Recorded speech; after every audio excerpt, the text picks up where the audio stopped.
In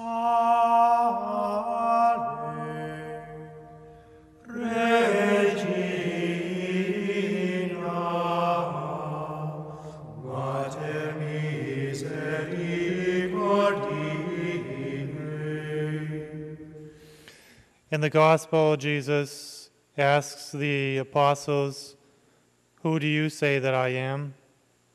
And Simon Peter gives the famous reply, "You are the Christ, the Son of the living God." And Jesus proclaims to him that he will be the head of his church, that he will be rock, that he will be that principle and that foundation of unity in the Catholic Church that will end to the end, that will exist in his successors till the end of time, and that he will receive authority, the keys to the kingdom of heaven.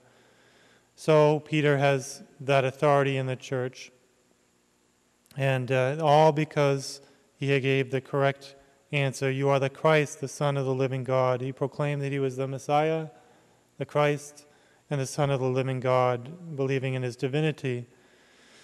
And we can ask ourselves maybe what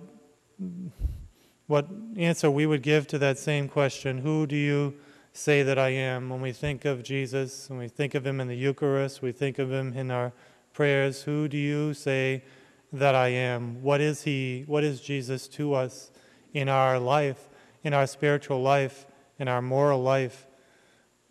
Is he insignificant or is he important? What power, what weakness, what role, significant or insignificant, Jesus has to us in our life? And we really should give the correct answers to that Jesus is our Redeemer, especially in a personal sense, that Jesus is our Savior and Redeemer, that he suffered and died and allowed himself to be crushed for us personally, for us individually, singularly, that he is our Redeemer, our Savior. He saved us from hell, saved us from our misery, that he is our master, our teacher, our guide on our way through life, how to live our life, how to be holy, the pattern, what pattern to follow, what way to follow, that he's our friend and that he's our friend that listens to us with compassion and with love and with that power and grace to help us in our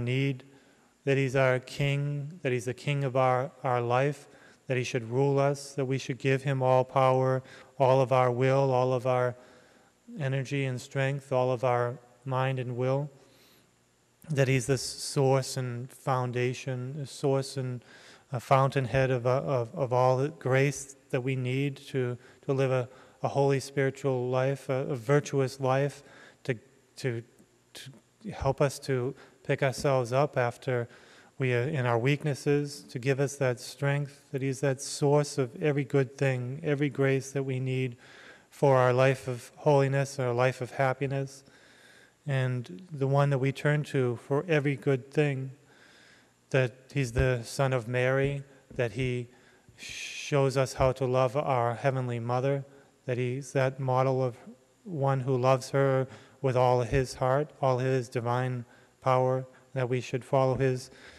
example, that he's our Father and God, that he loves us with a perfect, all-powerful love. All these things we should be saying of Jesus, and this really will be a transforming truth to our life. What do we say that he is? That he is all these things, that he is everything to us. He said, as St. Francis said, "My God and my all," as Mother Teresa said of Jesus. Jesus is my all in all. We would have our own words to say of Jesus, which should be personal, but which should be all-embracing, because he is God, and that he is our very source of existence, our source of sustenance, our source of maintaining our very life, especially our spiritual life. And so let us treat him as he is our God, especially in the Holy Eucharist. Our friend, our Savior, our Redeemer is all there. He is all there, and his body, blood, soul, and divinity. And so let us take advantage of his presence there and believe all that he is.